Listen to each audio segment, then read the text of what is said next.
देश विदेश में चल रही दिन भर की ताज़ा खबरें, खेल, मनोरंजन और हर क्षेत्र से रिलेटेड खबरें जानने के लिए जुड़ जाएं हमारे साथ आज की इस वीडियो के अंत तक। जानेंगे दोस्तों हर वो खबर जो देश में सनसनी पैदा कर रही है। तो चलिए फिर बिना वक्त ज़ाय के शुरू करते हैं आज की एक खास वीडियो। लेकिन उससे पहले कमेंट सेक्शन में जय हिंद जरूर लिखें।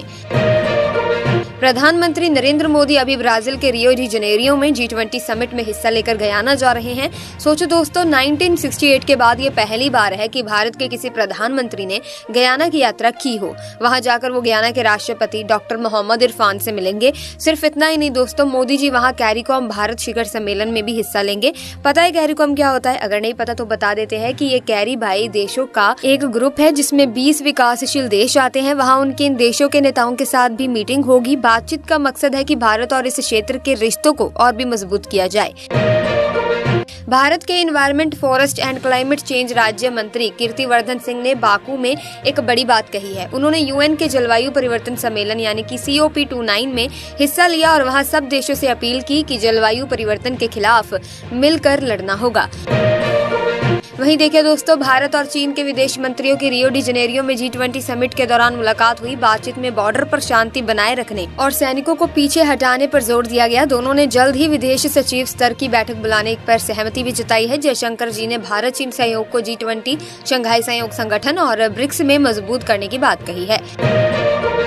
उपराष्ट्रपति जगदीप धनखड़ ने कहा कि भारत ने 2036 के ओलंपिक की मेजबानी के लिए औपचारिक बोली लगाकर एक बड़ा और सही कदम उठाया है। उनके मुताबिक ये फैसला दिखाता है कि भारत न सिर्फ खेल बल्कि हर क्षेत्र में वैश्विक स्तर पर अपनी पहचान मजबूत करना चाहता है। नई दिल्ली में एक कार्यक्रम के दौरान उन्होंने कहा कि खेल एक ऐसी भाषा है जो सबको जोड़ती है और सभी तरह की बाधाओं को खत्म कर देती है। साथ ही दोस्तों, महाराष्ट्र के नासिक से दिल्ली की प्याज की डिमांड पूरी करने के लिए कांदा एक्सप्रेस नाम की ट्रेन 840 मीट्रिक टन प्याज लेकर दिल्ली के किशनगंज रेलवे स्टेशन पहुंची। ये चौथी बार है दोस्तों जब इतनी बड़ी खेप दिल्ली और आसपास के इलाकों में भेजी गई है। इससे पहले तीसरी खेप 12 नवंबर को पहुंची थी। सरकार ने बताया कि सितंबर में कर्मचारी राज्य बीमा योजना के तहत 20,58,000 नए कर्मचारियों का रजिस्ट्रेशन हुआ है। पिछले साल के मुकाबले इस साल इसमें 9% ज्यादा लोग जुड़े हैं। ऐसे के आंकड़ों के हिसाब से ये काफी बड़ी ग्रोथ है और काफी बढ़िया ग्रोथ है। साथ ही दोस्तों, गोवा के पणजी में आज 55वां भारत अंतर्राष्ट्रीय फिल्म महोत्सव शुरू हो रहा है। शाम 5 बजे डॉक्टर श्यामा प्रसाद मुखर्जी स्टेडियम में इसका भव्य उद्घाटन करेंगे। इस इवेंट को अभिषेक बनर्जी और भूमि पेडनेकर होस्ट करेंगे। सूचना और प्रसारण मंत्रालय के सचिव संजय जाजू ने बताया कि इस मौके पर प्रसार भारती OTT प्लेटफॉर्म भी लॉन्च किया जाएगा। डोनाल्ड ट्रंप ने दूसरी बार अमेरिका में राष्ट्रपति चुनाव जीत लिया है दोस्तों, और ये बड़ी बात मानी जा रही है। भारत के कई बड़े आर्थिक जानकार मानते हैं कि ट्रंप का ये कार्यकाल भारत के लिए फायदेमंद हो सकता है। विप्रो के कार्यकारी अध्यक्ष ऋषभ प्रेम जी ने बेंगलुरु में एक इवेंट के दौरान कहा कि ट्रंप का राष्ट्रपति बनना प्रो बिजनेस और प्रो ग्रोथ नजरिए से काफी अच्छा साबित होगा, specially for the technical services industry. वहीं देखिए अगली खबर, गाजियाबाद विधानसभा सीट पर होने वाले उपचुनाव के लिए पोलिंग पार्टियों ने तैयारी पूरी कर ली है। EVAM और VVPAT के साथ 507 पोलिंग बूथों पर मतदान होगा। इस क्षेत्र में 4.61 लाख से ज्यादा मतदाता 14 उम्मीदवारों में से एक वोट देंगे। मतदान सुबह 7 बजे से शाम 6 बजे तक होगा और कड़ी सुरक्षा के बीच किया जाएगा। वोटों की गिनती 23 नवंबर को होगी और परिणाम भी उसी दिन घोषित कर दिए जाएंगे।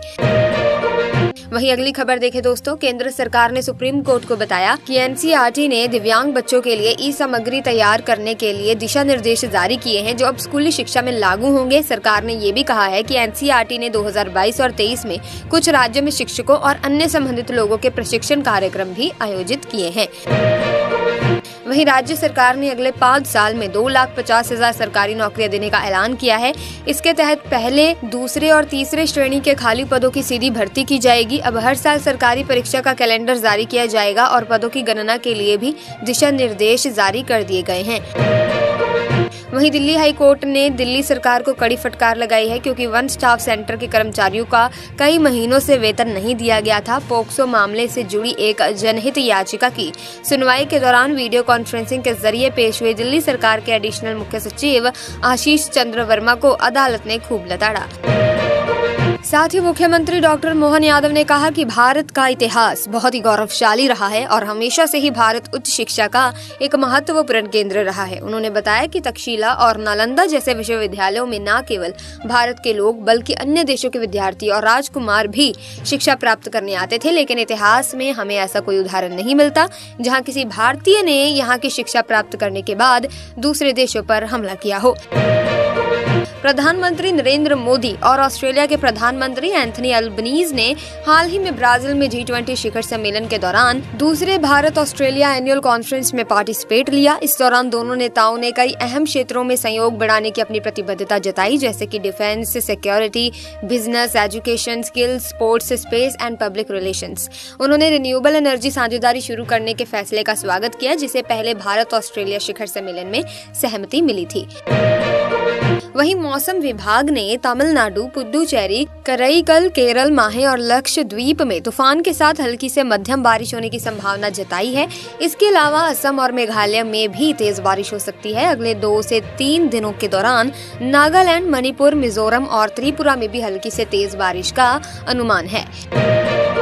झारखंड में विधानसभा के दूसरे चरण के चुनाव और महाराष्ट्र में एक ही चरण में हो रहे चुनाव के लिए कड़ी सुरक्षा के बीच मतदान जारी है। झारखंड में 12 जिलों के 38 निर्वाचन क्षेत्रों में मतदान हो रहा है, जो सुबह 7 बजे शुरू हुआ और शाम 5 बजे तक चलेगा। हालांकि नक्सल प्रभावित 31 बूथों में सुरक्षा कारणों से मतदान शाम 4 बजे खत्म हो जाएगा। इस चरण में 528 उम्मीदवार चुनाव मैदान में हैं। झारखंड के मुख्य निर्वाचन अधिकारी के रवि कुमार ने लोगों से निर्भीक होकर मतदान करने की अपील की है। सरकार ने बताया कि इस साल सितंबर में कर्मचारी राज्य बीमा योजना के तहत 20,58,000 नए कर्मचारियों को पंजीकृत किया गया। ESIEC के आंकड़ों के अनुसार पिछले साल की तुलना में इस बार 9% ज्यादा कर्मचारी इस योजना से जुड़े हैं। इनमें से लगभग 49 कर्मचारी 25 साल की आयु वर्ग के हैं। साथ ही श्रमिकों की सुरक्षा को सुनिश्चित करने के लिए करीब 23,043 नए संस्थान इस योजना में शामिल किए गए हैं। रेल मंत्री अश्विनी वैष्णव ने कहा कि गति शक्ति विश्वविद्यालय प्रधानमंत्री नरेंद्र मोदी की योजना के अनुसार देश और दुनिया के सबसे अच्छे विश्वविद्यालयों में से एक बनेगा। उन्होंने नई दिल्ली में विश्वविद्यालय की पहली बैठक में बताया कि इस विश्वविद्यालय में ऐसे पाठ्यक्रम होंगे जो उद्योग और रोजगार से जुड़े होंगे, जैसे रेलवे, विमानन, राजमार्ग, जहाज जरानी और रक्षा क्षेत्र से संबंधित पाठ्यक्रम। वहीं भारत की बेटियां अब तक के सभी मैच जीत चुकी हैं और आज वे चीन के खिलाफ एशियाई चैंपियंस ट्रॉफी हॉकी के फाइनल्स में उतरेंगी। सलीमा टेटे की कप्तानी में टीम का मकसद है बड़ी जीत हासिल करना। दूसरी तरफ चीन की टीम, जो अब तक दुनिया के नंबर 6 स्थान पर है, हार का बदला लेने के लिए पूरी तरह से तैयार है। राजगीर में महिला एशियाई चैंपियंस ट्रॉफी के समापन पर भारतीय महिला हॉकी टीम ऐतिहासिक जीत की उम्मीद लगाई हुई है।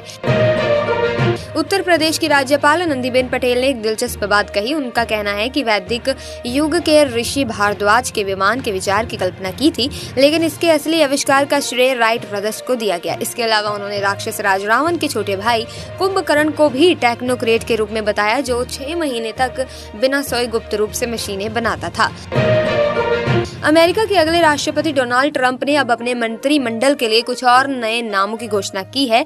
ट्रंप ने अमेरिका के व्यापार से जुड़े फैसलों के लिए एक वित्तीय सेवा कंपनी के प्रमुख को अपने कैबिनेट में शामिल किया है। एलन मस्क के बाद उन्होंने हार्वर्ड लुटनिक को वाणिज्य मंत्री और व्यापार प्रतिनिधि बनाने का ऐलान किया है। इजराइल के प्रधानमंत्री बेंजामिन नेतन्याहू अचानक गाजा दौरे पर गए।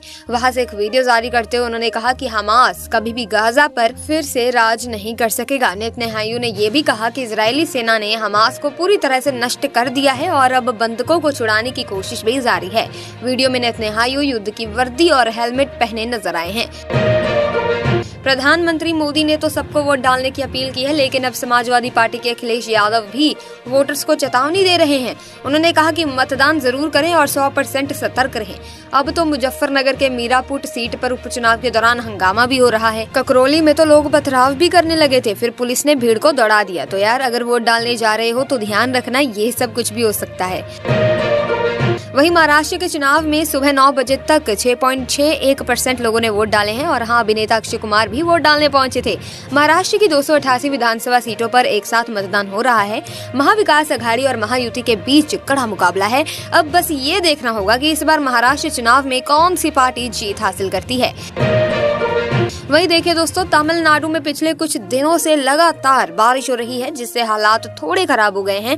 भारी बारिश के कारण जनजीवन काफी प्रभावित हो गया है। मौसम विभाग ने येलो अलर्ट जारी किया है और कहा है कि अगले कुछ दिनों में और भारी बारिश हो सकती है। बारिश की वजह से कई जिलों में स्कूलों और कॉलेजों में छुट्टी भी घोषित कर दी गई है। दिल्ली की हवा दोस्तों इन दिनों काफी ज्यादा खराब हो गई है। पिछले कुछ दिनों से एयर क्वालिटी बहुत खराब थी, लेकिन अब थोड़ी सी राहत मिली है। सुबह AQI 500 से नीचे आ गया। पहले दिल्ली की हवा गंभीर प्लस श्रेणी में थी, अब फिर से ये गंभीर श्रेणी में आ गई है, तो थोड़ा सुधार तो हुआ है। फिलहाल के लिए दोस्तों बस आज की वीडियो में इतना ही। अगर वीडियो इन्फॉर्मेटिव लगी है तो लाइक करें, शेयर करें, चैनल को सब्सक्राइब करें। जय हिंद, जय भारत।